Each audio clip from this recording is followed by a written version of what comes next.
Hello, friends, and welcome to Spirited Movie Companions, a movie podcast from the guys that brought you Bottled and Bond. I am Mike Scott, and I've been watching and enjoying movies since I was a kid in the 1900s, and I've always been interested in the history and the lore behind their creation. So alongside my friend Charlie, we will be taking a deep dive into movies we choose based on a randomly selected monthly theme. We will also be providing pairings for the movie, which may include other movies, books, music, and, in the spirit of our Bottled and Bond podcast, companion beverages. Today we will be discussing 1941's Citizen Kane, so make yourself some popcorn, find a comfy seat, and pour your favorite drink while we ponder this question. What's your rosebud? This is episode 6, Citizen Kane.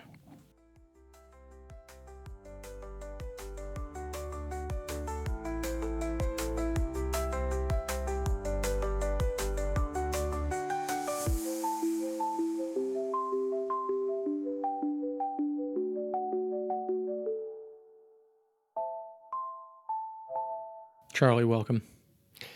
Thank you, Mike.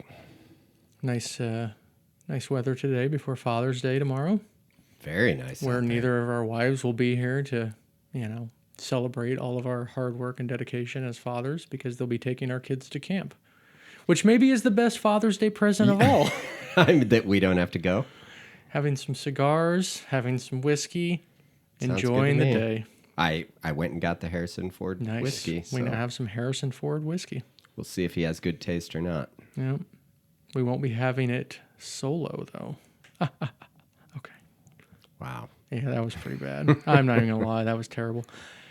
This month's theme is Top Shelf. I picked, of course, Modern Times. You picked some obscure movie called Citizen Kane that just came in, I think, at number 1 on the AFI list. I think it did. Our companion beverage is the highball. I have not actually picked the whiskey yet for our highballs. We'll decide on that when we have our drink break. Okay. I don't think in the movie she was too picky about what kind of whiskey was in there. She's just like, put it in front of me and leave me alone. Yeah.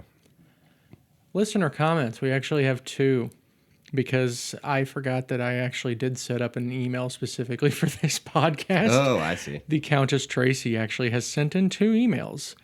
The first one was about the Princess Bride episode. She was surprised to learn that the protagonist's name was Westley, not Wesley. She did not know that until we discussed it. I've always been sort of surprised by that myself, right? I almost have to force myself to say it. Yeah. She was also disappointed, and I'm a little disappointed because we discussed it plenty off of the show. Yeah. That we did not discuss how the conveyor belt scene in Modern Times was clearly an inspiration for the chocolate conveyor belt scene in I Love Lucy. I mean, I would think it would have to have been. Yeah. Bear in mind that I Love Lucy went off the air before either of us were born, but still, we know what it is. I know. Everyone knows what it is. Yeah. Right? Let's talk about some recent favorites. Okay. I have 2. I watched a movie called Certain Women. This was part of this thing I do every year called the Criterion Challenge, where you watch movies you've never seen from various different categories. This was a very slow burn movie set in Montana, told from the perspective of 3 separate women who are only tangentially connected. But it's got outstanding performances from all 3 leads, Laura Dern, Michelle Williams, and Lily Gladstone, who was nominated for an Oscar for that Killers of the Flower Moon. She was like the main actress in that. Yeah. I was going to say, I know her name. Also had a great supporting performance from Kristen Stewart. It was a really good movie. When was this movie from? It came out in like 2016 or 2017. Interesting. Yeah, I really enjoyed it. It's like I said, it's slow. Nothing crazy happens or anything. But is this Criterion Challenge something you invented? No. It's been around for a while, but it's nice because it's like it'll have like watch a movie from the 20s, watch a movie from the 30s, 40s, and all that, and then it'll have watch one directed by a woman, things like that. So you get a good variety with it. I also watched, and I kind of already talked to you about this, but I watched Westworld. Yeah, the original movie. Yeah. Written and directed by Michael Crichton, creator of Jurassic Park and ER. Okay. It was good. It was actually way better than I thought. It was actually way more similar to the TV show. Like, the TV show took a lot more from it than I thought maybe it was going to. Yul Brynner's really good in it. Good performance by James Brolin, the guy that once auditioned for the movie Octopussy, just to, connect it back to James Bond. Yeah. What about you? What didn't you watch this week? There's a whole bunch of stuff I didn't watch. I watched some baseball, Cleveland Guardians baseball. It's definitely a movie or TV, yeah. Yeah. You did watch Citizen Kane, right? I did watch Citizen Kane. Correct. Did you buy the cane from Citizen Kane yet? No, that's in a museum on The Simpsons. Okay. What about TV? Is there anything that I should watch? No. I mean, I watched a few episodes of The Chair Company, and then, get this, my chair at my desk in my office at home broke this week. And I called my wife in and said, I think I'm going to go investigate The Chair Company to find out why this happened. But Tim Robinson in that show. I've not seen that show yet, but you've told me that he's basically the same as he is in everything, and I kind of need to watch it. I don't know what else he's in. Well, he's got a show called I Think You Should Leave. He's got a show called The Detroiters. But he's that same like manic, crazy kind of guy. Yes. So I'll probably have to watch it. I think you do. All right. Let's see if you have a one shot. I have my one shot, so I'll read mine first. Okay. For Citizen Kane. In a quest for total power, Nepo Baby uses his family's wealth to destroy the lives of others, but fortunately, never becomes president. Mine is like Xanadu. Is this movie eternal pleasure, or is it eternal? Oh, damn it! I should have written this down. Oh, good job. Yeah. No. Is it eternal pleasure, or is it eternal suffering? Eternal suffering. There you go. Well, that was great. I mean, if Olivia Newton-John's there, then it can't be all that bad. Well, I was going to say... And Rush playing music. Yeah, so this is like the fourth Xanadu that I can rank, so I'll rank the Xanadus at the end of this. Oh, that's exciting. Yeah. Here's a little background. After a successful radio career, including the infamous War of the Worlds broadcast, as well as stage productions of... When was War of the Worlds? That was in like 1938. Okay. As well as stage productions of Macbeth with an all-black cast and an anti-fascist Julius Caesar play. Orson Welles went to Hollywood intent on directing Heart of Darkness, based on the Joseph Conrad novel. Have you read that book? Long time ago. Yeah, me too. I've also seen Apocalypse Now. I don't even remember Apocalypse Now is basically Heart of Darkness. Apparently. Okay. RKO Studios, who had given him a 2-picture carte blanche contract, canceled the film Heart of Darkness due to budget constraints. Eventually, Welles, along with writer Herman Mankiewicz, developed the script for Citizen Kane. At age 25, this was his first directorial feature. Did he direct a lot of movies? He did. He actually did quite a few, but this is funny. I only really knew he was biggest. An actor. I didn't actually know he directed stuff. First thing I ever saw him in was probably History of the World Part 1, where he's just the narrator. Right. So we have Orson Welles as Charles Foster Kane. We have Joseph Cotton as Jedediah Leland. Dorothy Cummingore as Susan Alexander That's Kane. one of Becky's favorite names of all time, Jedediah. Jedediah Leland. Agnes Moorehead as Mary Kane, which I have to thank Charlie for pointing out to me that Agnes Moorehead also played the mother in the TV show Bewitched. Yes. One of my favorite television shows of all time. Yeah, I also have seen her in a couple of movies by the director Douglas Sirk, but I didn't recognize her here. I had no idea that was her. Just for the record, if my wife were a witch, I would totally quit my job and let her use as much of her witch skills as she wants to like make dinner. Like he makes her make dinner when she could just twinkle her nose and she could. It would, yeah. I mean, it's actually really terrible. Just to prove that he's a man or something, he goes to work every day. Yeah. This movie doesn't even make sense anymore. Bewitched. That was Bewitched. Sorry. Yes. And we have Ruth Warwick as Emily Monroe Norton Kane. Bunch of other people nobody you've ever heard of. So we'll move on to the crew. Directed by Orson Welles. Screenplay by Herman Mankiewicz and Orson Welles. Mankiewicz wrote or helped write The Wizard of Oz, Man of the World, Dinner at 8, The Pride of the Yankees, and The Pride of St. Louis. His family includes Joseph Mankiewicz, who directed movies that included All About Eve, Guys and Dolls, and Cleopatra. Herman's nephew, Ben Mankiewicz, currently hosts Turner Classic Movies. Numerous other members of the Mankiewicz family have worked in Hollywood in various capacities. Hosting Turner Classic Movies. Tell me that's not a Nepo appointment right there. He seems like a really nice guy. I haven't seen a lot of that. A very independently wealthy, really nice guy. Exactly. Music by Bernard Herrmann. Cinematography by Greg Toland. Production design by Perry Ferguson and Van Nest Polglaze. I had to add one for this one. I had to add edited by Robert Wise, who was Oscar nominated. Okay. For this role, for editing this movie. Yeah. He's a Hoosier. Went on to direct and win Oscars for directing West Side Story and The Sound of Music. Blew my mind that he's from Indiana. I think I've heard of those movies. Yeah, they may have been popular. This movie was released originally May 1st, 1941 at the Palace Theater. United States release was September 5th, 1941. The budget was Wait, where's the Palace Theater? I don't know. Probably Los Angeles. I thought you said United States was September 5th. Well, it premiered at the Palace Theater, but then it was wide release in the United States. Okay. That makes more sense. Financials, this cost $839,727, which is approximately $19 million now. Boy, they gave him a lot of leeway. They did, especially since the box office was about $680,000, making $15.4 million in today's dollars. So it lost about $160,000, $3.6 million today. It did later make $1.8 million with subsequent box office releases. Wow. So big flop. History of the film. I have seen this a few times over the years. I don't remember the first time, probably sometime in the early 2000s. This is your first viewing of this I film. just saw it this past week. That is crazy. I guess it is. It is.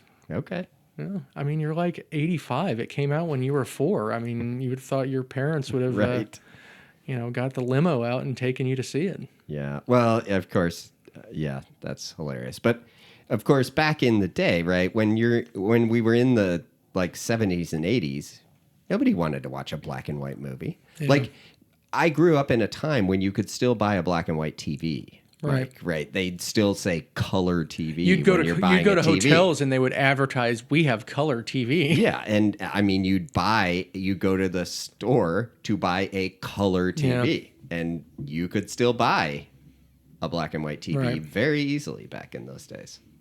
So, who wanted to watch a black and white movie? Right. Nobody.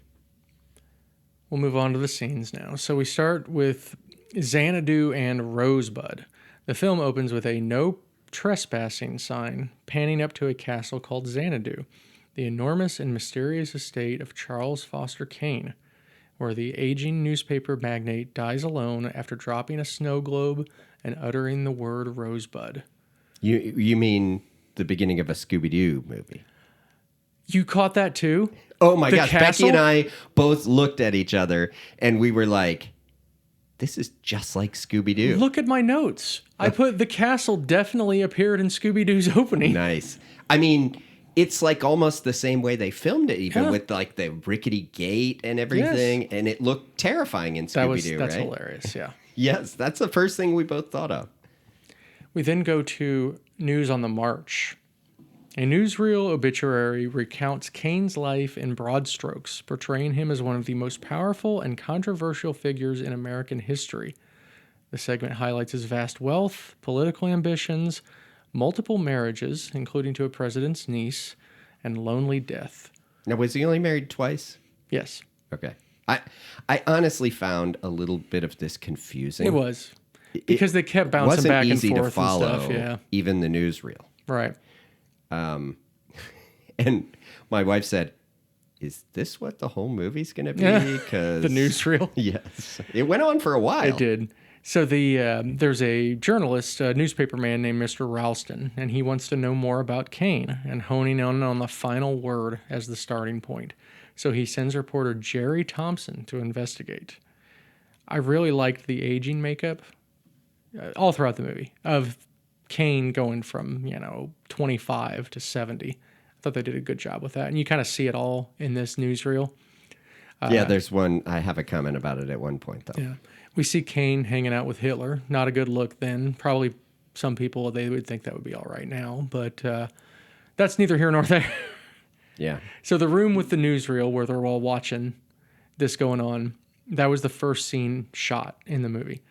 It was a real projection room in the Hollywood studio. Oh, and Joseph Cotton, Orson Welles, and Herman Mankiewicz were all sitting in that room in this scene. And you can actually see Joseph Cotton pretty clearly. That's the guy that played Leland, Jedediah Leland. So you could see him sitting there. But when I watched this, all it made me think of was a Roger Rabbit line where he says, "Jeepers, another stupid newsreel. I hate the news." Nice. Well, what I noticed was I wrote down to look up, and I just looked at it right now. They talked about, what did they talk about? Like something about 40 million people reading his newspapers or whatever. And I just looked up the population of the U.S. at the time. It was 133 million. Wow. So that struck me. I'm like, wow, 40 million. I'll bet that was a pretty good amount of the U.S. at the time. You couldn't get 100 million people now to do the same thing for any amount of money or anything. We sure can't get them to read a newspaper. Yeah. What's a newspaper? No, exactly. I used to deliver the newspaper. I did on occasion for my mom and grandma, but yeah, they're just completely gone I now. got on a bike. I put them in a basket, and I rode around the neighborhood. I've been out of town for the last week and a half, and I stayed at hotels, and there's a free USA Today right there at the front, and I didn't pick it up once. I used to love getting the USA Today. I know. I actually kind of like reading newspapers, but not enough to, pay to subscribe to a newspaper. Right. And I don't even know if can you have it delivered to your house? Yeah. I don't even know. You can still get them, and they're cheap, but it's like, what's the point? Yeah. So we now move on to Thompson's investigation that begins. So in the newsreel, sorry, I'm going back to the newsreel. Okay. They're talking about some people thinking he's a communist and some people thinking he's a fascist, right? And all these kind of things. I mean, I guess we never truly find out about some of the things they talk about in this newsreel. Right. I mean, I guess maybe it's just, I guess back then, right, you couldn't read about people on the internet, so it's kind of like he was probably mysterious. They to just most paint people, broad strokes on people based on one or the other interaction they have with them. Yeah. So good thing we don't do that anymore. Thompson's investigation begins in Atlantic City at the El Rancho with a brief visit to Kane's widow, Susan Alexander, who sends him away without talking to him. The camera shot of the camera going through the sign, going down into the sky window onto her. I love that shot. Now, I read that the sign, they had to actually, and you could see it if you actually look close, they had to make sure the sign broke away when they pushed the camera through it so that it wouldn't be seen. And then the look down was a miniature before they panned in and then changed it to the top of the actual floor with her sitting there. Wow. So Susan Alexander is played by Dorothy Cummingore. Her career was destroyed by William Randolph Hearst, and we'll get to him more later, for her portrayal of a character similar to Hearst's companion, Marion Davies. You mean after this movie, her career was ruined? Yes. Because Hearst was clearly not happy about this movie. Yes. She was branded a communist and a prostitute. Oh my gosh. Yeah, it ruined her career. Wow. So thus, Hearst almost proving that he is just as bad as Kane. One of the really cool shots in this is when Thompson goes to the phone to talk to his boss about not being able to talk to Susan Alexander. Yeah. You have him in the phone booth, you have the waiter in the midground, and then you have her in the background, and just the way it's framed, it's just like a perfect visual of the three of them because they're all doing different things. Yes, I thought the choreography of that scene was good. Yes. I did notice that.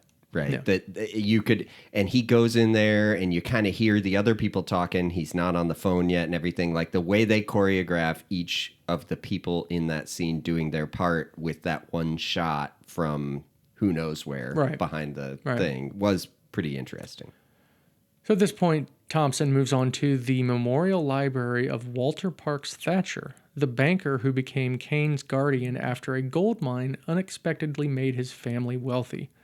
Thompson is given a limited amount of time to review certain sections of Thatcher's writings.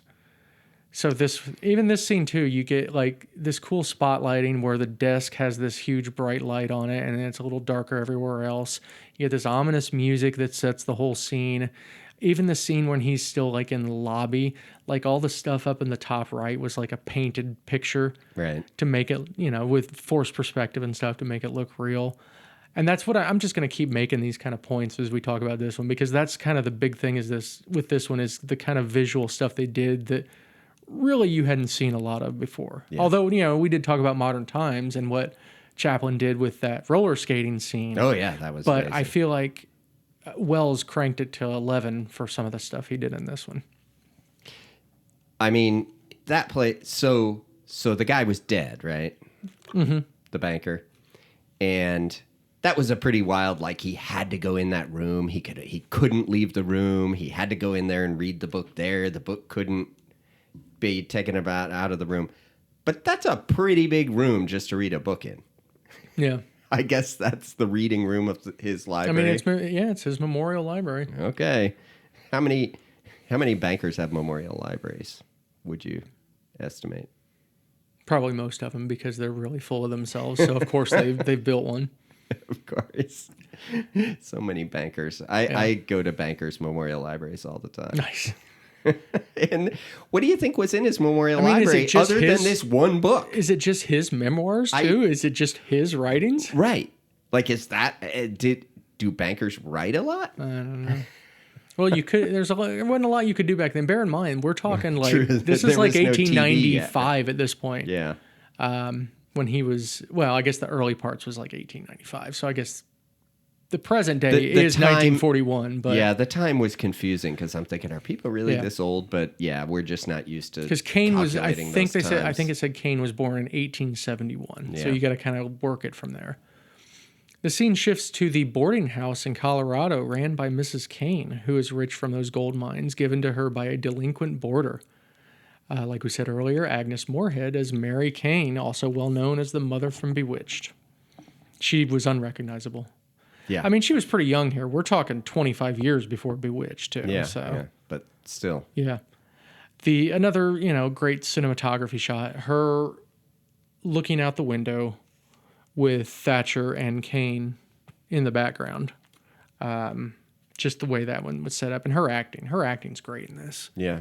Except I don't get what's happening. Okay. So she runs a boarding house, but this is her son. Yes. And her husband. Yes. Is the husband abusing the kid? Why is she sending the kid away?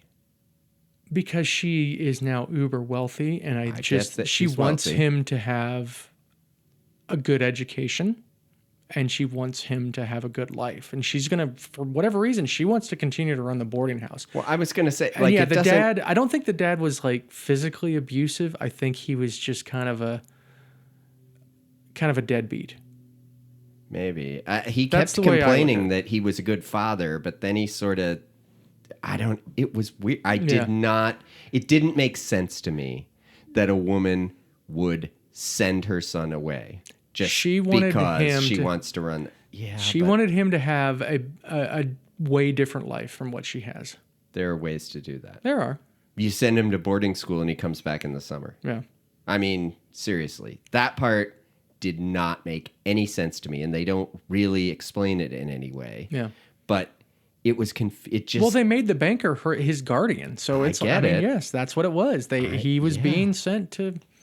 And even the banker seemed like he didn't understand why they were doing this. Yeah. But why a banker? Like, why do you make a kid?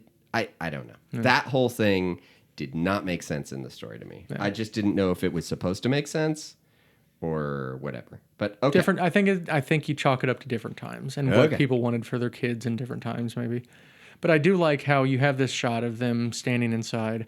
Yeah, and the then kid's she out playing walks in the outside, and it's a single shot that pans all the way out to the outside.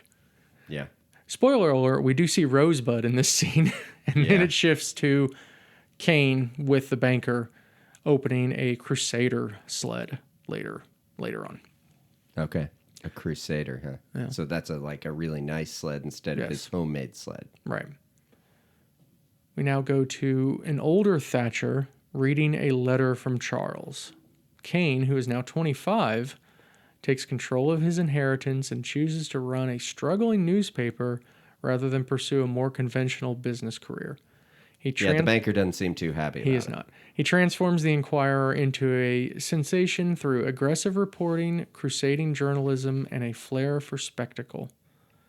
So it sounded to me like he was just making stuff up. I found it weird that like Thatcher was reading all these things that Kane's paper was writing, and then he was looking at the camera. He did that at least like twice, where he would read this and then he would look at the camera. Yeah. It's like, what's going on? I don't know. The commentary during this part, they were talking about how there was many like doublings in the film. His two sleds, his two wives, the two endings, and even the line in this scene where he's talking about there being two Charles Foster Kanes. Yeah. The wealthy man and the man who runs the Inquirer. There was a brief... Yeah, because they were arguing about the fact that he's publishing things that would go against his business interests. Would go against his other business interests. Right. Yeah. The trouble is you don't realize you're talking to two people. As Charles Foster Kane, who owns 82,364 shares of public transit preferred, you see, I do have a general idea of my holdings. I sympathize with you. Charles Foster Kane is a scoundrel. His paper should be run out of town. A committee should be formed to boycott him. You may, if you can form such a committee, put me down for a contribution of $1,000. My time's... On the other hand, I am the publisher of the Inquirer. As such, it's my duty, and I'll let you in on a little secret. It's also my pleasure to see to it that decent, hard-working people in this community aren't robbed blind by a pack of money-mad pirates just because they haven't anybody to look after their interests. There is a funny little line here where one of his friends comes in talking about a reporter in the field saying he can't give any information on this war, that there's no war going on. And he just says back, "Dear Wheeler, you provide the prose poems and I'll provide the war." That right there is a direct shot. Tomorrow never dies. That's a direct shot at Hearst, because that's what Hearst did. I think it was the Spanish-American War in like 1898. He did that. It was called yellow journalism, and he basically I want to say it was like the USS Maine. Yeah. If I'm getting all this stuff right, I'm gonna be really proud of myself. But I think like he reported that some ship called the USS Maine was sunk or something, and sensationalized it and really ramped up that Spanish-American War. You mean like he got people so upset that they wanted to start the war, even though these things hadn't actually happened, yes. Basically? Yes. Okay. So just like Tomorrow Never Dies. Right. And yeah. But not the real world now. No. No, nothing definitely like not. the real world. So now much older, we have Bernstein, Thatcher, and Kane discussing Kane's relinquishing of all newspaper holdings, but will continue to maintain some control over the content. Kane has a line here where he says, "Well, I always gagged on that silver spoon." So this is where it can kind of get confusing, because you're going from him at kid, him at 25, and then now all of a sudden he's like 60 or something. And he's giving up control of the newspapers. But do we know why he's giving up control of the newspapers? I don't think they really say it All right. specifically. Mm-hmm. I think it had to do with the quote-unquote affair that he has, and just like his reputation. Could be. The campaign he lost and all that. So now we go back to Thompson in the present day. He finishes his review of Thatcher's papers, finding no answer to the Rosebud question. He then goes to visit Bernstein, not Leonard, unfortunately, who also knows nothing about Rosebud. Okay. Did you notice? So Bernstein's office, I love. Yes. Right? He's got a fireplace in there. But did you notice how big his chair is? Yes. The chair is like 2 feet above his head, the back of the chair, right? Yeah. It's gigantic. And everything in the room, I mean, it's like, looks like a 2-story room and everything. But like, that looks like a ridiculous, self-centered, powerful person's. I liked his comment, though, because he was like, "Well, I'm chairman of the board. I got nothing better to do." Yes, that was very funny. One of the visuals in this, though, was how cool the reflection was on the table, him talking, and you can see his reflection in the table of him talking. I thought that looked really cool. We're back in the past again with Kane, Leland, and Bernstein arriving at the Inquirer for the first time, talking with Mr. Carter, the editor-in-chief. Kane announces some changes, including moving to a 24-hour schedule and taking over Carter's office. Carter and Kane have significant disagreements over the content of the newspaper, with Kane wanting to make things much more sensationalized. Carter quits the Enquirer as Kane, Leland, and Bernstein work through the night. Kane writes his Declaration of Principles, which Leland asks to keep the original handwritten copy. So it was very funny how upset Carter obviously was at all the changes, including his office being taken. He was not very happy about that. But, I mean, it's so funny. He's doing Declaration of Principles, but it sounds to me like he's basically fabricating, like he takes a kernel of truth and then fabricates some big story out of it. That's a good observation, because really you still maybe think at this point that Kane is trying to be a good guy, but ultimately he's clearly not. He just wants power. Yeah. Just like too many other people. The camera shot here is cool too, because you got Bernstein in the foreground, back to the camera, and then Kane's talking about his Declaration of Principles. These are just like things that I know you've not watched a lot of movies from before this time, but this was not how they made movies before this movie. They didn't shoot things like this and set things up like this. Yeah. For the most part. I'm sure other movies did stuff, but you know, this really revolutionized things like that. I liked the line in this scene, I think, when he's coming up with how he wants the stories and the headlines and all that kind of stuff. And they're saying, well, that, the story isn't, the headline should, why in these other papers is this headline this big and this one's this big? And they go, well, the story isn't big enough. He said, if the headline is big enough, it makes the news big enough. Right. Yeah, because they were talking about how some woman had disappeared and he wanted to make it sound as though the husband murdered her. Yeah, he starts making up all these saying that he's gonna send the cops to arrest the husband if he doesn't confess or something. Yes. With the Enquirer circulation at 26,000, Kane and his friends visit the Chronicle, which has a circulation of 495,000. They see a photo of the very diverse group of old white journalists that took 20 years to assemble. Yeah. It is revealed that 6 years later, Kane snapped up the entire staff. Circulation of the Enquirer is now over 600,000. Kane brings in entertainment and starts dancing while Leland and Bernstein talk. Good thing we know we're now at the point where the news is the news and facts are fact. It really is. And this stuff doesn't exist anymore. No. Another cool shot in this scene was with Kane dancing with all these girls while Leland and Bernstein are talking, but you see Kane in the reflection of the window outside. I just thought that was really cool too. Yeah, and clearly the one of them is kind of uncomfortable with all the stuff that's happening. Yeah, Leland is starting to not like the direction Kane's moving in. Yeah. Whereas Bernstein is kind of going to always be a yes man. That's always he very seemed loyal excited, to him. like, hey, everything's going great. Yeah. Supposedly, and I don't know, just the trivia I read, they wanted this scene to be like in a brothel or something like that. I did know that. Yeah, okay. And it was much more risque and everything, but they decided couldn't get to it past. Right. Yeah. Trim it back. So at that point, since they're drinking, having a good time, we're going to go get our highballs and get our drinks. So we'll take a break.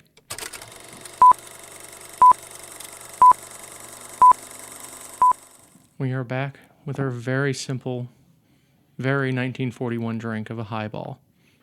This is 3 ingredients. I went with Buffalo Trace, a very inexpensive, hard to find around here, but very good bourbon. I actually bought 2 bottles because I went to the Buffalo Trace Distillery in Lexington, Kentucky last week. So I was able to snag a couple extra bottles, so I now have 3, so I'm set for a while. And then it has club soda and a lemon garnish. Okay. Cheers. Cheers. Yeah, I mean, if I'm ever mourning the death of my husband, I definitely will order those. After your failed opera career? Yes. Yeah. We don't know she has a failed opera career yet, though, at this point. No, I guess we don't at this point. Okay, so we now go to Leland and Bernstein discussing Kane's overseas antics as the scene shifts to his return. You know, I wish people would like make gigantic trophies for me when I just returned from a vacation. Why didn't you have a trophy for me when I got back? I know. It should be your coworkers who do, Mike, because You they're are. so happy to This see is you our back. career. Well, that's true. Yeah, you're right. I should have had a trophy for you. Both of us have now appeared on multiple podcasts that aren't our own. I mean, yours was just a letter you wrote into one, but still, you Yes. got on there. Congratulations. I did, Check yeah. out the 1001 album complaints to hear Charlie's correspondence, where shockingly he talks about The Simpsons Yes. in his letter, I love that podcast. and yet doesn't mention Rush at all.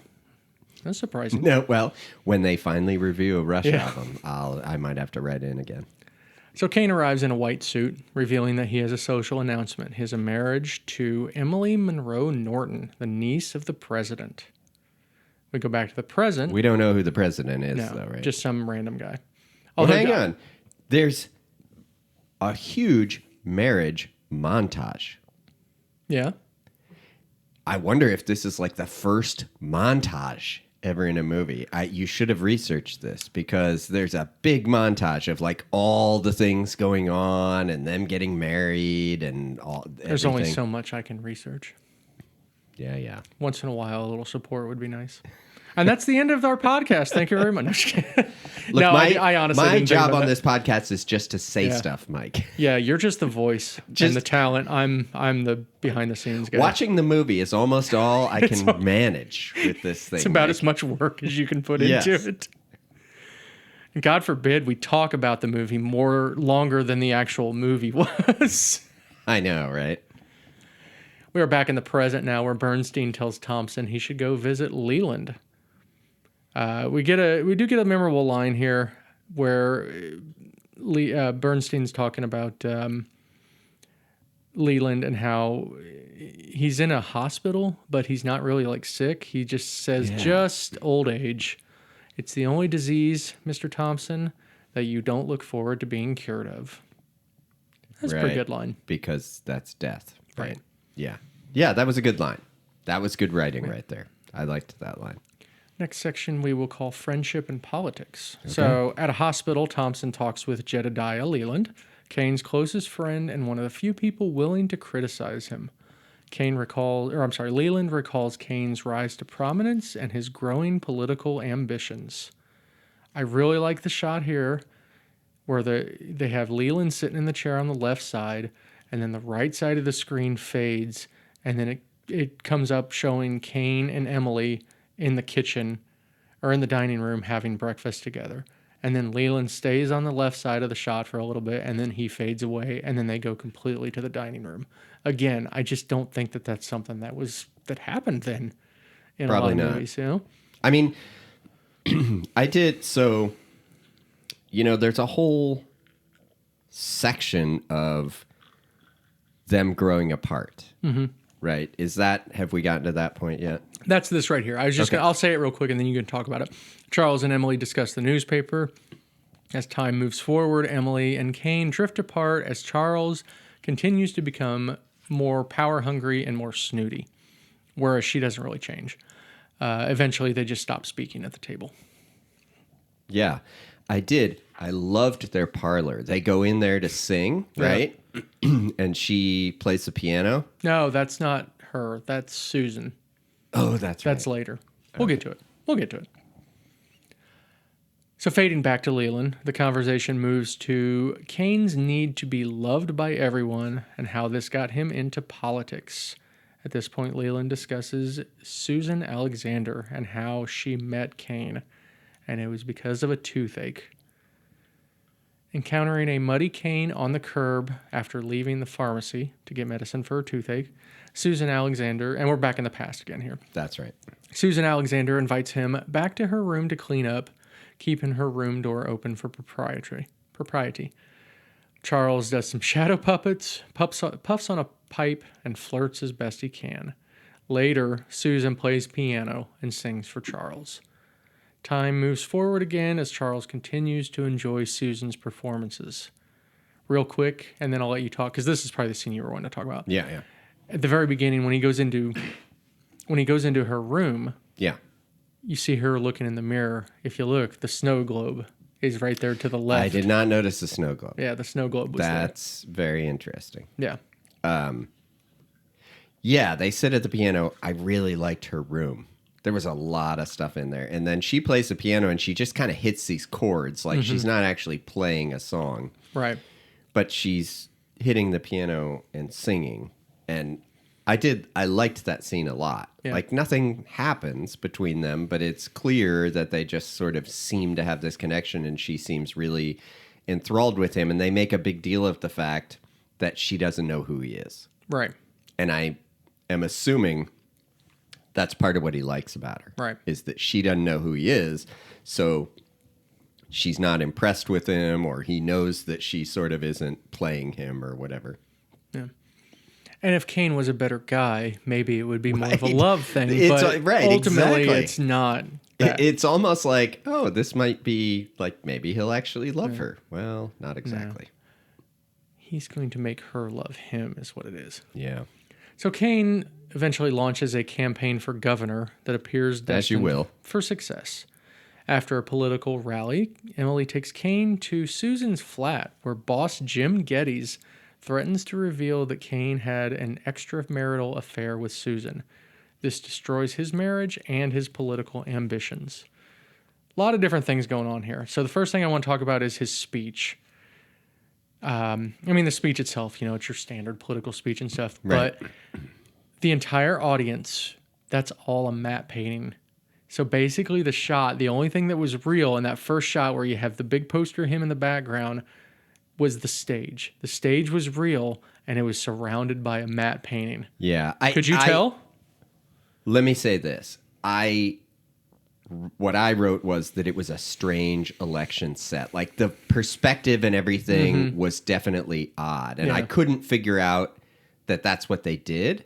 But I was trying to figure out exactly how they did that shot because it seemed clear that it wasn't actually a gigantic room with a bunch of people in it. But I couldn't exactly tell what they did to make it look like that. I feel like the way I looked at it pretty closely second time I watched it, and I feel like he was flickering lights a little bit on it to make it look like people were moving and stuff. Oh, okay. So I thought that was pretty cool. I was also kind of looking at it from the perspective of the technology at the time in that he was just speaking in a room and they had a lot of echo. They put a lot of echo in his voice, I guess, so that it would sound like he's in this big giant room.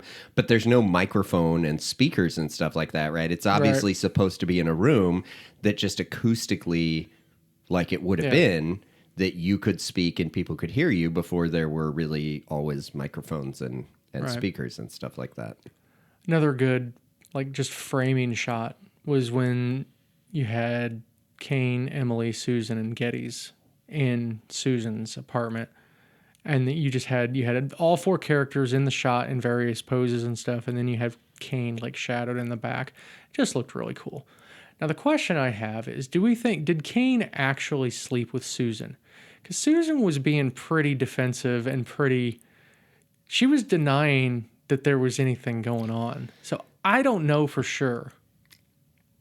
I thought about this, of course, as well. And I think they did not. I think that they seemed to have this connection, and I think he was enjoying just living this life that wasn't part of his normal life. Yeah. Right? It was a total escape from his regular life to go into this place where nobody knew him and she didn't know him and they could just be two people or whatever. Yeah. But I it's hard to say, but that was my thought, was that she seemed defensive enough about it. And so I thought they probably did not. Yeah. Not saying, it wasn't innocent, but at the same time, it wasn't infidelity. Now, it was interesting because way back to the newsreel, they talked about him having a run for governor and being caught with a singer, right? So you knew something about it, right? Did you notice they put singer in quotation marks? So you knew something was going to happen, but I'd sort of forgotten about it. And then I'm Yeah. like, oh, yeah, he gets caught with a singer. Like, obviously, this is it. But he wasn't caught with a singer in the way I might have thought it was, because I agree that it is not clear that there was any impropriety, although you might, if you're from his wife's perspective, it's certainly at least emotional infidelity, Yes. in that he clearly is hanging out with her, and that's still a problem. Bad enough. Yeah. Yeah. And that's what the last we see of Emily. Not seen on screen, and then I think they said it in the newsreel, but it's really, they don't talk about it much at all in Yeah. the movie. It's revealed that she and their son are killed in a car accident like 2 years later or something like that. Oh, was that back in the Or a few years newsreel? I later. think Yeah. maybe. Yeah, that's when they mentioned I kind of it. forgot about that. I but yeah, thought you that don't was see an it. interesting choice, though, to just kind of gloss over that and not Well, show anything at the time, just to at least remind the audience. Here's my theory. Okay. Maybe they would have known what Rosebud was, so they need to be out of the movie so that there's no way that the reporter can talk to her. Well, I'm just saying about just telling the audience, Oh, I know. reminding the audience that they Yeah. died. Yeah. We're back in the Inquirer. Bernstein is looking at two versions of the newspaper, the one where Kane wins and the one where he says there was election fraud. Glad this is not something we have to hear anymore. I wrote fraud at the polls. What year is this? That was a great scene. Yeah. When he picks up the one proof of the paper Right. with him winning, and then the other one, like they were totally prepared ahead of time that they were already gonna do that. It's like when Dewey defeated Truman. Yeah. A disillusioned Leland walks through the streets filled with Kane flyers and banners. Back at the Inquirer, Kane talks with Bernstein, then sends him home. Leland arrives drunk to confront him on his lust for power and his disdain for the working man who is now starting to organize. And bear in mind, again, we're still talking like 1890s, late 1890s, early 1900s here. Okay. Are we going to talk about the fact that he's wearing a fur coat? Let me finish this and then you can, because I did not put anything about that. Yes. So Leland then asks, because he's disillusioned at this point, so he asked Yeah. to be sent to Chicago to write dramatic crematism. Now, he said crematism, and this was a mistake that he wasn't supposed to make, but because it fit with him being drunk being and everything, drunk, they that just was funny. kept it in the line. Oh, they that's kept it in the pretty movie. good. Yeah. That's pretty good. You can even see like Orson Welles kind of chuckling a little bit when he says it, so I thought that was great. I did notice Yeah. that. Right. Oh, that's funny that was not supposed to be Okay, so there. let's talk about this fur coat now. He's wearing, I mean, I had to, of course, this is me. I had to keep watching that scene very closely because it's black and white and it's not like it's in high def like it is today. And I just, the whole time he comes in and he's talking to everybody in the newsroom and finding out that Leland is in there drunk and everything, he's wearing like a full-length man's fur coat. I'm just like, oh man, rich guy times. Can you imagine? Now, are and you me sure that's walking not the around? later scene after the opera? It might be. Could be. Okay, but either way, yes. I mean, I don't have my fur coat anymore. I don't think I so lost because he mine. fires Leland, right? No, Leland Oh, asked to get no. At this point, Okay. Leland wants to just be moved to Chicago. Yeah. Okay, so we'll bring it back up here in a minute. But yeah, you're talking about the scene where he has to write the review. So Kane and Susan then get married, with Kane proclaiming, "We're gonna be a great opera star." Boy, talk about full of oneself. I know. As Susan continues to work on her opera performance, the stage crew is disgusted with her lack of talent. Goes to show how little I know about opera, because I had no idea that this was a terrible opera performance. I thought she sounded fine. I thought she sounded great. Now, I read that what they did, like, I don't think the actress was singing, right? Yeah. Which isn't surprising. But they took a real opera singer and made her sing above her range Okay. to try to make it sound bad. But I'm telling you, she sounded fine Right. to me. I did not understand what the problem Yeah. was with her singing. I mean, I got to side with Mr. Timothy Chalamet here, though. I have no desire to ever see opera. I don't want to. It just doesn't appeal to me because I don't have any idea what they're saying. Yes. Have you ever been to one? Oh, goodness, no. Okay. I feel like it's, granted, there were limited forms of entertainment back in the day, right? Yeah. And this was one that was well respected and had been around for a long time.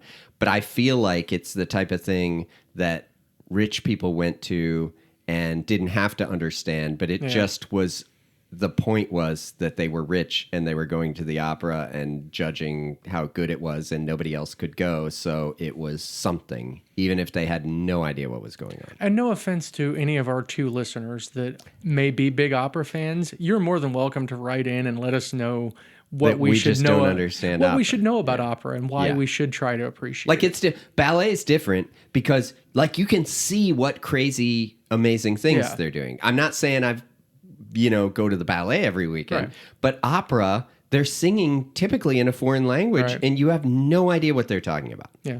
I mean, I'm not saying any of these people are not untalented either. No, it's just I don't get it right. personally. It's not right, exactly. Also, clearly, we're lowbrow Yeah. entertainment people. Yeah. So now Kane arrives after the opera performance at the Inquirer to discuss with the team Susan's opening performance. Oh, okay. That's where he has the fur coat on. They're waiting for Leland's writing from the dramatic angle. Kane finds Leland passed out on the typewriter, their first meeting in years. Bernstein reads the scathing criticism of Susan's performance, much to Kane's chagrin. He then writes the complete, honest review of the opera himself. Leland wakes up, gets a light from Bernstein, and discovers that Kane is finishing his review. Kane fires Leland for the review.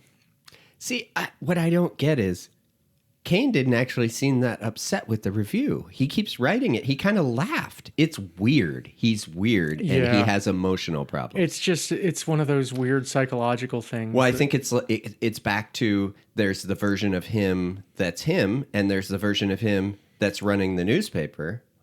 And so you can't tell whether, like, maybe he realizes his wife isn't that good and he writes the review for his paper. Yeah. It's also to punish Leland by finishing it, I guess. But doing something like that on purpose to say terrible things about your wife is also maybe not the best approach to marriage. The commentary I watched, I think what it boiled down to was Kane was proving to Leland that he could be honest.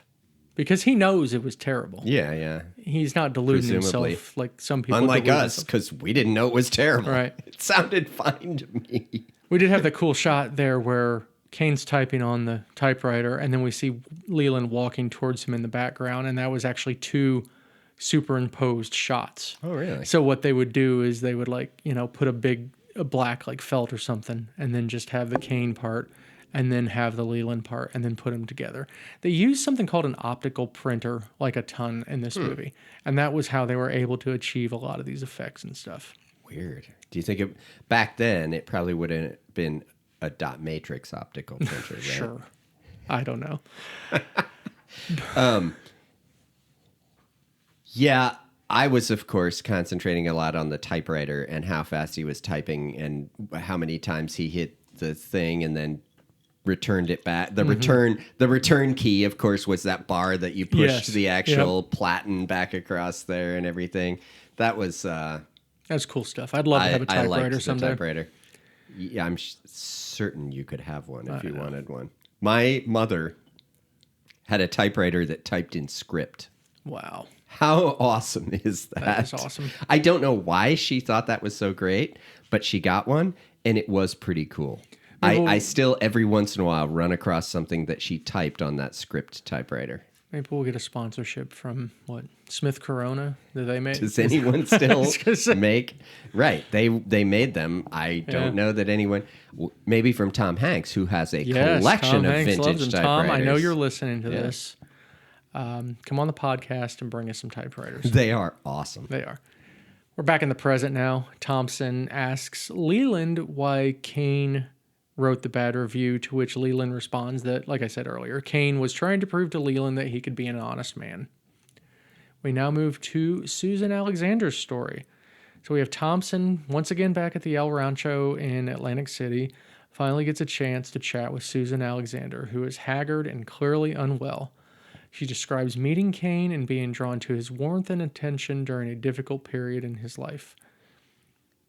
We shift back to the past again, with Susan practicing her singing as Kane walks in, chastising and threatening the singing coach, Signor Matista, for his valid lack of confidence in Susan's abilities. How awesomely Italian stereotypically yeah. was that guy. Totally. Oh, man, he was good.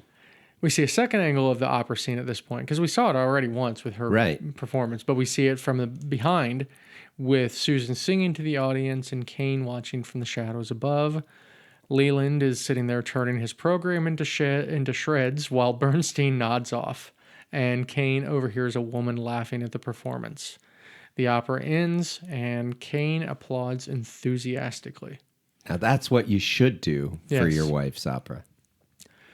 Later, Susan's yelling at Kane for the Inquirer's review as Charles receives the handwritten Declaration of Principles and a ripped-up check for $25,000 because Kane fired Leland and gave him $25,000 check, Yeah. to which he didn't accept. Charles rips up the declaration as he continues to fight with Susan, telling her she must continue singing. The Inquirer continues to publish glowing reviews at each performance, and the pressure continues to build to the point where Susan has attempted to commit suicide. So this is another one of those really cool shots where you have Susan barely visible on the bed. You can't even for sure tell it's her. At the very front of the frame, you have a cup with a spoon in it and some sort of drug on the Yeah, I mean, you nightstand. you hear banging don't on the really know what door. it is, but you get the idea that she's taken something. Right. You hear banging on the door, and Kane comes in with a butler or servant or something, and doctor eventually comes by, and they just kind of, deny Back in what the days really when happened. you could call a doctor and they come to your right. house. But they just kind of, deny what really happened here and said, well, she just took too much. You know, my great-grandfather was a doctor who came to your house in the 1800s. That's awesome. Yeah. And my grandfather would go out with him sometimes and ride on the carriage. Yeah. Did To he believe go to in the- leeching? I don't know. Probably.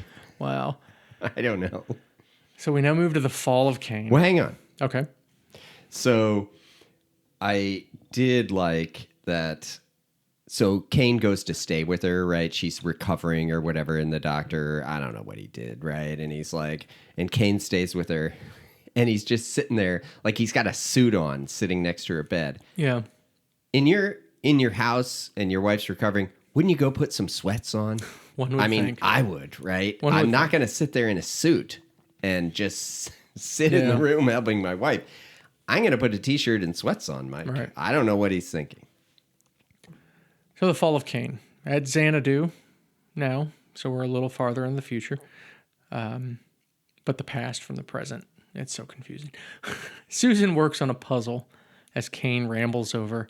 Susan is bored, lonely, and tired of being a hostess. That puzzle, I mean, I feel like it might have been made of wood. It was really thick. That was a cool puzzle. Didn't it? I liked looked it. It cool. looked cool. And I feel like maybe back then there wasn't cardboard Yeah. possibly, and it was made of wood. They probably cut it with an actual jigsaw, right? Like Yeah. somebody actually probably cut. That was, Yeah, it was very cool. I wanted those puzzles. So Kane, sick of her yammer, shakes the rug, Right. throws the chairs and the walls, and then himself into the fireplace. Nice. Kids, Thank that's you. a very obscure REM reference. By the Not way. that obscure. Everybody should know Yes, that. I'm sure everybody knows the song Fireplace by REM. That fireplace does rock, though. Well, you It's have the like- same one that it takes up your entire first floor in your house. Exactly. I mean, the fireplace is taller than Kane. Yeah. It's gigantic. It's pretty cool. So, I mean, so many at the times I see these things and I'm like, I want that room. Yeah. in You my could house. roast a cow on that thing, no problem. Definitely. And you don't even have to like keep it burning because like your butler comes in and, or Yeah. the footman comes in and like puts some more wood on there. Yeah. Completely sick of life, Charles wants to throw a picnic, inviting tons of friends who clearly love and are glad to spend time with him. Susan continues to berate Charles for not loving her, After all slap and no tickle from good old Chuck, she finally throws in the towel and leaves him. Now- I think her comment was, you don't love me, you just want to be loved, was kind of the gist of it. Yeah. Whatever I do because I love you. You don't love me. You want me to love you. Sure. I'm Charles Foster Kane. Whatever you want, just name it and it's yours. But you gotta love me. What was the screaming thing? I know. I said the same thing. Why was there a woman screaming in the background? He slaps her. What was the lady screaming about? I still couldn't get an explanation. Listening to the commentaries and stuff, I still don't understand what it was. I don't know if it was just to emphasize what he did or what, because it's like they were inside a tent that was closed. So was somebody being assaulted outside? They don't care? No. I don't know. Now, back in the room, I got to say, back in the fireplace room. Okay. So it's a big room, and they actually do a scene where it kind of turns around, and he walks away from the fireplace past her. Mm-hmm. And he seems to be smoking a pipe and sits on a throne. Like he sits on a throne and there's just light. Obviously, like they put kind of a spotlight on him sitting on the throne. I mean, it looks like this carved thing that he's sitting on while he's telling her about all the stuff. That was a wild scene. If Countess Tracy ever allows me to get a pipe, I will also get a throne. Because I can't. How can you smoke a pipe not on a throne? You gotta have the whole experience. And with the smoking jacket on. And he has the pipe, right? He's got kind of the jacket with the big pocket so that you can keep your pipe in there. Right. Because you have to have a place to keep that pipe. Yeah. So pipes like that, I see that all the time where they take the pipe and then they put it in a pocket. Yeah. That's how so they just kept emptied it out and then I think they emptied it out and then you got the pipe and whenever you need it now. I mean, and the pipe's pretty big, so you can't put it like in a jeans pocket, right? You had to have these big pockets. I guess. So that's probably why you had the smoking jacket with these big pockets to carry your pipe around. I want a smoking jacket for Christmas. I'll see what I can arrange. Thanks. As Susan walks out, we go back to the present, where Susan admits she does still feel a little sorry for Kane. We then go to Xanadu, where Thompson is talking to the butler. Where your neon lights still shine for you, Xanadu. Where Gene Kelly is roller skating around. You know Gene Kelly was in the movie, right? Like one of his last roles, Singing in the Rain, Gene Kelly. It's been so long since I have seen Xanadu. Yeah. Have you ever seen the movie? Not a chance. I have seen it, like probably twice, but it has been a long, long time. Yeah. And we'll get to my list because the movie, the song, this, and the Rush song, I'll rank them when we get to the end. That's hilarious. So the butler claims to know something about Rosebud. But then we go back in the past where a cockatoo wakes up the sleeping audience. Well, the butler tries to get like $1,000. Yeah, $1,000, yeah. But back in the past, a cockatoo wakes up the sleeping audience in the movie theater before we see Charles destroy Susan's room. How weird was that cockatoo thing at the beginning where it fades into it? Very weird. But destroying the room... Rockstar style. Was awesome. Yeah. He does find the snow globe in the room. I did you notice her room had like stars carved in the back of the door? Like when you go in the room. Okay, yeah. And they show the shot of them fighting in the room, right? Yeah. And she closes the door. It's like stars are carved in there. But that room is wild. Yeah. There's a lot of stuff in there. But here's my comment on the makeup. Okay. When she's standing in front of the door and he's facing her and they shoot from behind him, you can see the like wrinkly place where the mask, his old age makeup and like mask are meeting, it definitely, I noticed that. Yeah. Still. For the time. Yeah. I know. So he finds the snow globe, gazes into it, and then utters Rosebud as he returns to his room with the butler and all the staff watching from outside. We now talk about Rosebud. Thompson ultimately concludes that no single clue can fully explain a human being, and he abandons his search for the meaning of Rosebud. However, the audience is given the answer. Rosebud was the name of Kane's childhood sled, left behind when he was taken from his family, telling us that at the end, Kane went back to a time, possibly the last time, when he was truly happy.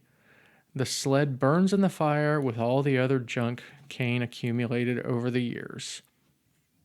And that's the end of the movie, other than the credits, which I'll say something brief about. But let's talk about Rosebud. I gotta. So first of all, I thought that was the new sled. It didn't look like the old sled. It looked like the new sled. Okay. So I'd like to go back and see, because the old sled was like very rickety and wooden, and the new sled had like the metal rails and all that stuff. I thought that was the new sled. Okay. Number 2.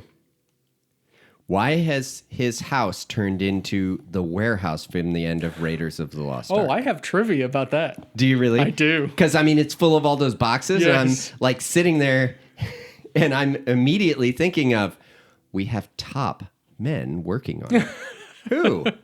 Top men. Oh, just you wait. Anything else on that end scene there? Only that I wish I had watched the movie not knowing what Rosebud was. Not knowing what Rosebud was. That's almost impossible at this point. Well, it is, because, yes, you've heard what it is before you watch the movie. Yeah. And I wish I had not known what it was. I don't know that it would have made me like the movie better, but at the same time, you know the guy is on this quest that, A, he's probably not going to figure out, because nobody but Kane knows what it is. Yeah. And number 2, it's not going to be a satisfying thing to figure out, because you don't even know really why he would have said it. It's all up to interpretation for each person as to why he said it. So right, but we'll get to that here in a second, because we will discuss that a little more. Okay. But I will start and just say the end credits did include something not often seen at this point.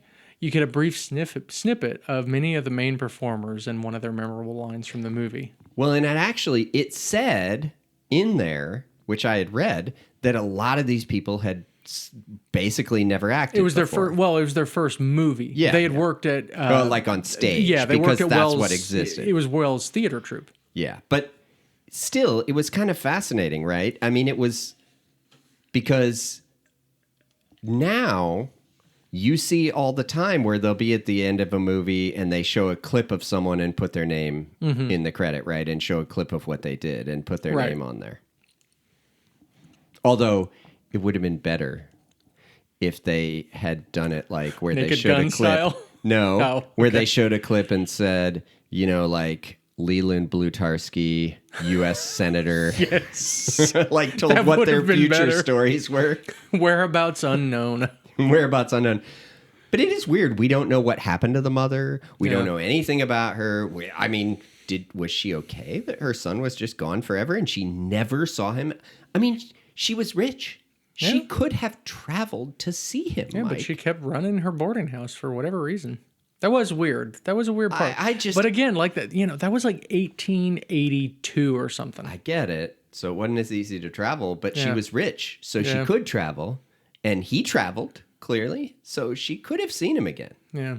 I mean, obviously, he was scarred by the fact that his mother just gave him up. Right. Like it didn't work yeah. out the way she wanted it to. Clearly. Yeah. I mean, maybe that kind of was why he was seeking the love of people for his whole life. Yeah.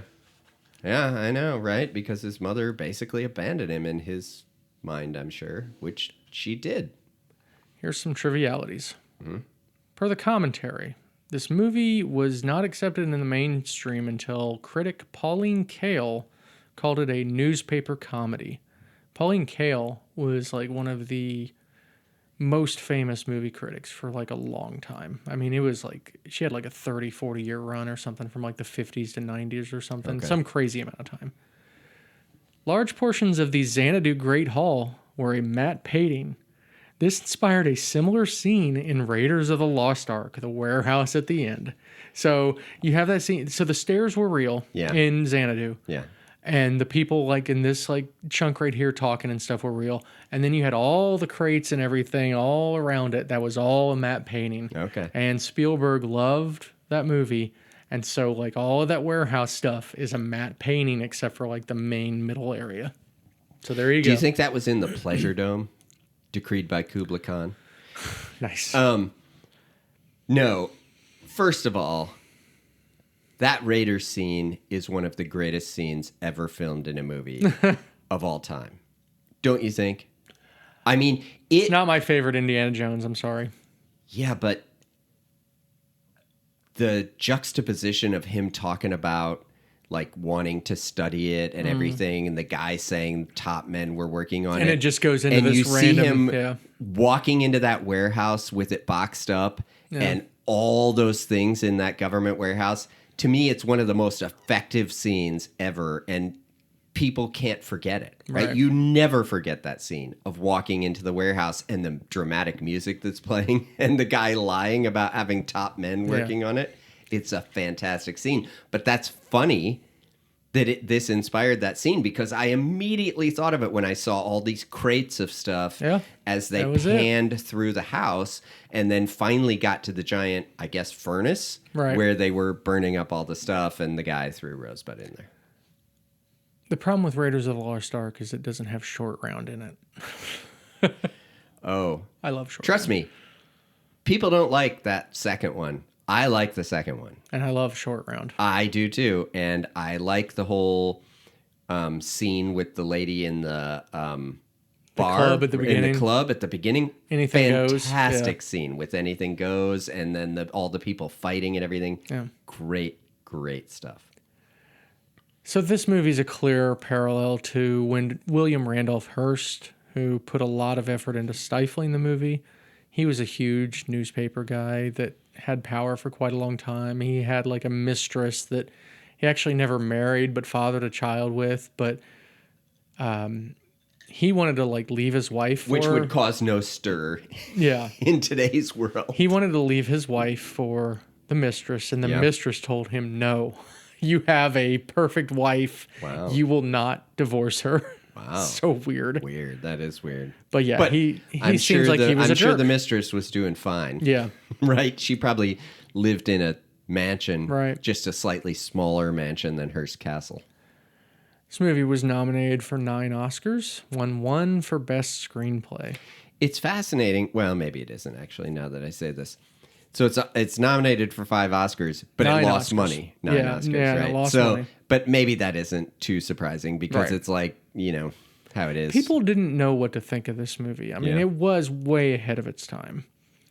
One of Orson Welles' last requests was that Citizen Kane never be colorized. He died in like 85. Ted Turner was starting to colorize movies, and he actually started the process to colorize Citizen Kane, but stopped it after lawyers reviewed Welles' original contract with the studio, which stated that Welles shall deliver a black and white motion picture of a certain duration. So they thought that because of that original contract, that it would be illegal for them to colorize it. But if you get the Criterion 4K set, it has the last scene in color on there, and it looks awful. Absolutely awful. Yeah, I mean, the thing is, eventually you sort of realize that color movies are great. Yeah. But you can't colorize the movie and have it look like it would have, right? Like I get now, of course, with AI now, I don't know, maybe they could do a better job, right, than Ted Turner was doing. But what I'm curious about is, if that's what the contract said, were there color movies at the time? Oh, yeah. Yeah. I mean, Wizard of Oz was before this. Okay. Yeah. Gone with the Wind was before but this. It obviously must have been more expensive to make them. And so people wouldn't have, like, they hadn't started shunning. Right. I mean, it wasn't really like full on color until like, I think into the 60s. Like there's plenty of, I mean, Psycho's black and white. That's in the 60s. Yeah. So sometimes it's an aesthetic choice, but still it was cheaper to make a black and white too. Yeah. It was cheaper to make a black and white. Yeah. I mean, Wizard of Oz, of course, makes more sense when you can see the Emerald City is emerald. And I mean, Gone with the Wind, that of course that should be in color, just the way it, When was that made? They were both like late 30s, Gone with the Wind and Wizard of Oz. But some movies, I mean, you don't need it. Casablanca, I couldn't imagine Casablanca in color. Yeah, it's fine. I mean, let me say this, right? Like I said, when I was growing up in the 70s and 80s, when you're a kid, You think it's awful. The and visual stupid. is Yeah. well, and also it was old, right? Right. It meant it was old, and in those days, it was like, oh, well, this is old, and kids are not into old things, Right. Because kids are terrible, Stupid. terrible, stupid people. We just But- lost all of our kid listeners. All of our kids that tune in to listen to Citizen Kane. Exactly. Yes, we did. But right. So they don't but they can't appreciate subtleties, right? No. I'm sure they loved black and white movies when that it was a choice between that or no movie at all. Right. Of course. Oh, yeah, absolutely. You'd watch the black and white movie because it's better than, I don't know, staring at paint dry or whatever Yeah. people did back in Rolling a hoop down a road Or- with a stick. I guess I should have thought of Peter Falk. When I was a kid,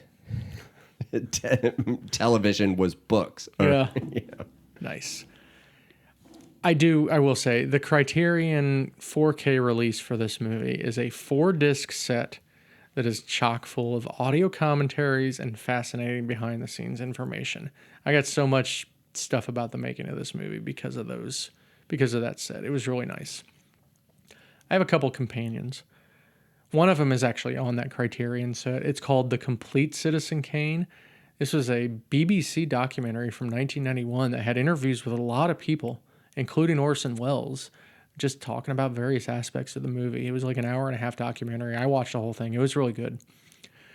A lot of people don't like this movie, but I did like it. It's called Mank. It's a 2020 movie starring Gary Oldman as Herman Mankiewicz, and a lot of it revolves around Citizen Kane and working with Orson Welles and stuff. Interesting. And it has Marion Davies in it, who was the mistress of William Randolph Hearst. She's played by Amanda Seyfried. So yeah, I thought that was an interesting movie. Favorites. Character, line, and then scene or shot. My favorite character is Jed Leland. I love that guy. I think he's great. Because he doesn't take any crap from Charles, and he goes his own way. My favorite line, Dear Wheeler, you provide the prose poems and I'll provide the war. And That's a good then one. my favorite scene or shot is just the Mrs. Kane's boarding house with Thatcher and the Kane family. Just the way that whole scene goes is really, really cool. How about you? Who's your favorite character? I like Jedediah Leland Nice. as well. Nice. And his line, which we actually didn't talk about on the podcast, but when he says, I never believe anything I read in the Inquirer. Nice. That's a pretty is good. line, right? I mean, he works there. He says that at the party Yeah. when they're there with all the new reporters they have, which oddly they never explore the whole thing of those, because his whole thing is, why are these guys going to want to work here? They're serious reporters and they're not really going to like working here where we sort of fabricate all this news, but they obviously never explore that angle. I think of they the were just movie. yes men, and he paid them, and they Probably, didn't but I'm care. just saying Yeah. they No, didn't I know. explore that angle, right, to find out whether it was okay. But that's fine. What about a scene or a shot? Yeah, this is a tough one. I mean, honestly, I almost want to say the opening scene where they show the castle and it's like the Scooby-Doo. I mean, I really, really like that. But, I'm going to say when the reporter goes in that room to read that book, and it's just that stark room Yep. with one table in it, and the weird lady comes Yep. over and puts the book on the table. The lighting and that's there's on the light desk. coming in Yeah. from the skylight, I guess it would Yeah. have been, right onto the table, right where she put that book down. Like, to me, that really was a very, very stark, fascinating scene. That's good. That's a good pick. Okay, before we go into final thoughts and rating, Yeah. you have your ranking. What is your ranking of your 4 Xanadus that you're familiar with? Okay, well, clearly the Rush song Xanadu is the number one. Okay, makes sense. And then the Olivia Newton-John song Xanadu with ELO playing the music is number 2. The song or the movie? The song. Oh, okay. I don't really know the song that well. I don't know the movie You that should well listen either. to the song. The song is very, very good. These are things that had a great impact on my youth. Okay. And then this movie, Okay. the Xanadu in this movie comes third, and then fourth is the actual movie Xanadu, which is really almost unwatchable. Okay, I figured. Even though I love Olivia Newton-John, right? I look She forward was to you awesome, I look but- forward to you picking it when we do well drinks, where we have crappy movies with I mean, crappy. I don't even know if I drinks. want to make myself watch it again. I Wow. hate to say, Mike, but Wow. I might pick it just because you haven't seen it and to subject just you to force it. me to watch it. Yes. All right, we'll go with you first. Final thoughts and rating out of 5 stars. So here's what I'm going to tell you. It might be hard as a person who's lived for many, many years and heard about this movie and never seen it for it to live up to your expectations.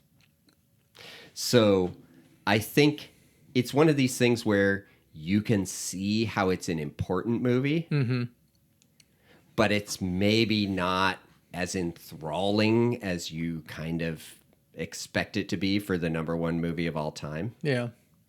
So I'm going to give it 4 stars. Okay.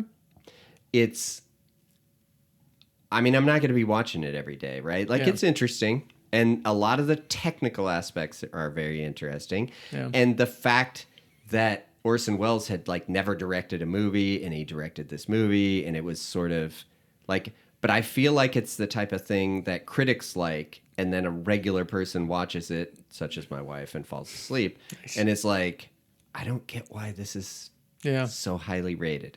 So I feel like it's, not to mention, like I said, knowing what Rosebud is the whole time Yeah.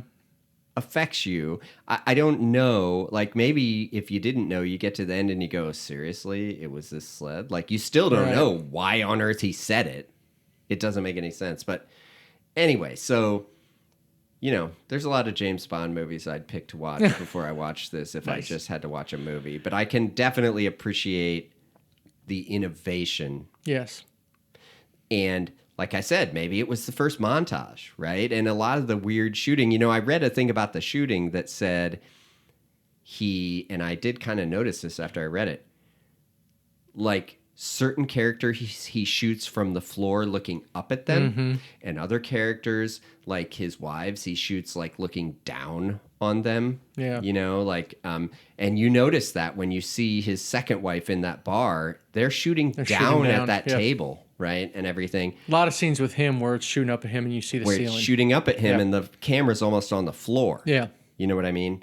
And that's interesting, but also you're kind of like, it's almost like those bands where the critics love them and other bands love them for what they did, and then regular people are like, it's Yeah. it's This all is right. the big star of movies. Yeah. So it wasn't my favorite movie of all time, or even close, but I can appreciate it. Yeah. What's your Rosebud? Like, let's say Rosebud meant something from childhood that just brings you warmth and comfort and you would be happy with for the rest of your life. I'll let you think on it and I'll give my ratings and then we'll talk about our Rosebuds. Tell me what you got.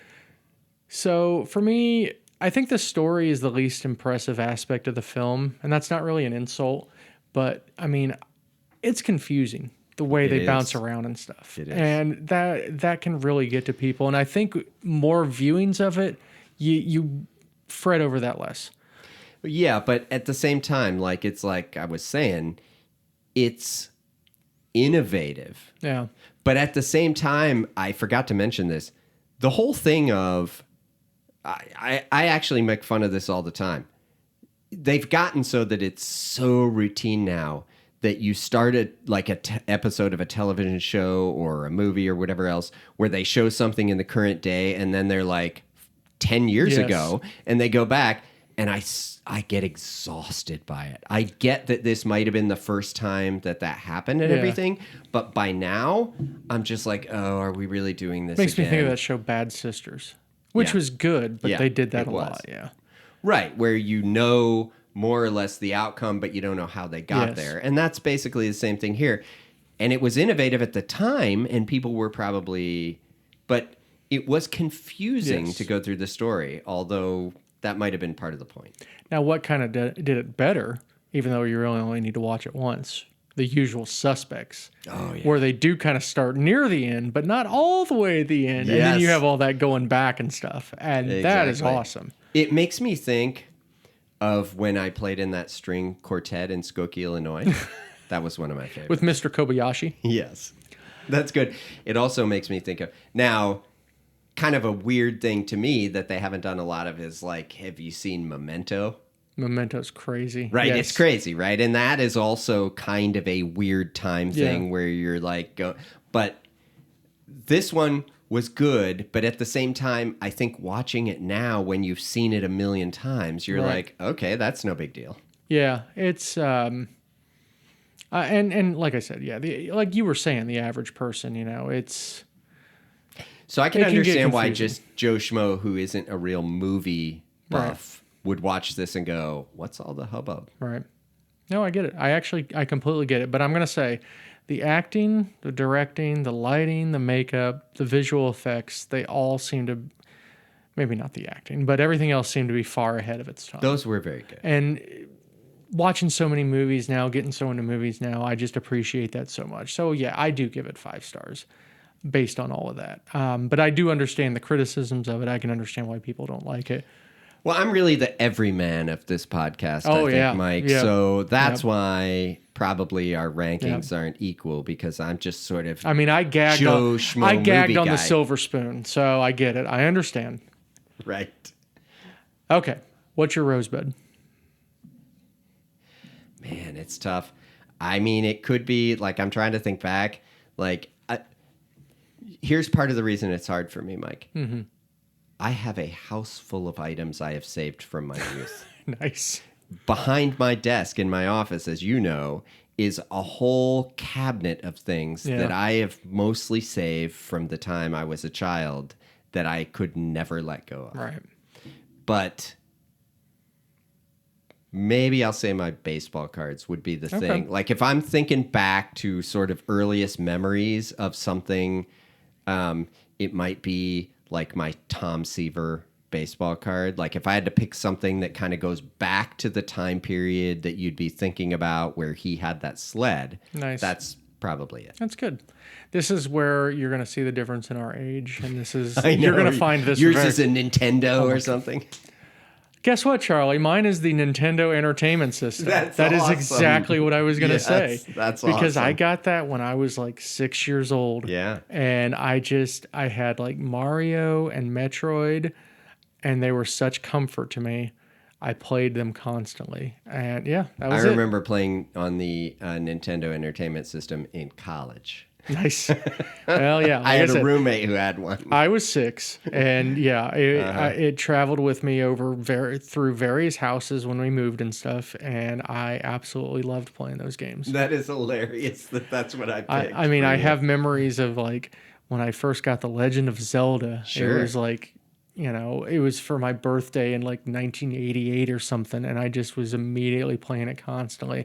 I have a really fond memory that I don't have a lot of fond memories of my dad calling me when he was at work because somebody told him a passcode that would get you directly to Mike Tyson in Mike Tyson's Punch-Out. He gave me that code, and I proceeded before you could look up the cheat codes on the internet. And I Yeah. proceeded to spend hours trying to beat Mike Tyson from it. Those are the kind of memories. And yeah, I was like 6 or 7. I'm 6, sure 7. you remember back in the day, you could buy books of cheat codes for video games because there was no internet, where now if there were a cheat code, everyone would know it immediately. But back then, the equivalent is, of course, the NES is not better than the Atari 2600. Oh, of course it is. just It's not telling even you. close. Sorry. No, I don't need 2600 little is good. rectangles doing everything. Picking up the dot in Adventure so that you could open the secret door. I'm telling you, Here's what I will say. might be nothing better. And Superman kissing Lois Lane to be able to fly again after Wow. kryptonite touches him on the 2600. I'm telling you. Here's what I'll say about Nothing better Adventure. than these. If Yeah. there was no Adventure, there would probably be no Legend of Zelda. So I will give you that. Right. And Pitfall, if there wasn't Live and Let Die, there would be no Pitfall where you went over the alligators. Exactly. Oh my gosh, Pitfall. My friend Pete had a handwritten map of Pitfall because the screens. That's what you had to do then. Yeah, because the screens were not the same. If you were above ground and below ground, going left and right, you didn't end up on the same screen necessarily. And he hand mapped the entire thing out. That's awesome. Pitfall. That's amazing. I hope he still has it. You need to ask him. I do. Couple items to close out. Our next theme is Make It a Double. So we are going to announce our 2 movies. Our first movie for our Make It a Double is going to be Dr. Strangelove, or How I Learned to Stop Worrying and Love the Bomb from 1964. Our second movie of the double feature, also from 1964, is the serious version of Dr. Strangelove called Failsafe, starring Walter Matthau and Henry Fonda. All right. Did you know those 2 were in it? We've discussed the movies. I honestly, I don't know anything about that movie. Okay. Now, I know Dr. Strangelove because I have a poster of it in my basement, and it's one of my favorite movies of all time. Yeah. It's just so good. I told you not to call here. Do you know where I am? Exactly. I just watched it this morning, so that was fun. So yeah, that's our double feature, Dr. Strangelove and Failsafe. All right. That'll do it for this one. That was a good episode. That was a lot of good talk. We had a longer episode on this one. So Okay. Well, good stuff. Thank you, Charlie. thanks, Mike. We hope you enjoyed this episode of Spirited Movie Companions. If you'd like to send us a message, you can do so at spiritedmoviecompanions@gmail.com. Until next time, make yourself some popcorn, grab a comfy seat, and find yourself a spirited companion. Goodbye.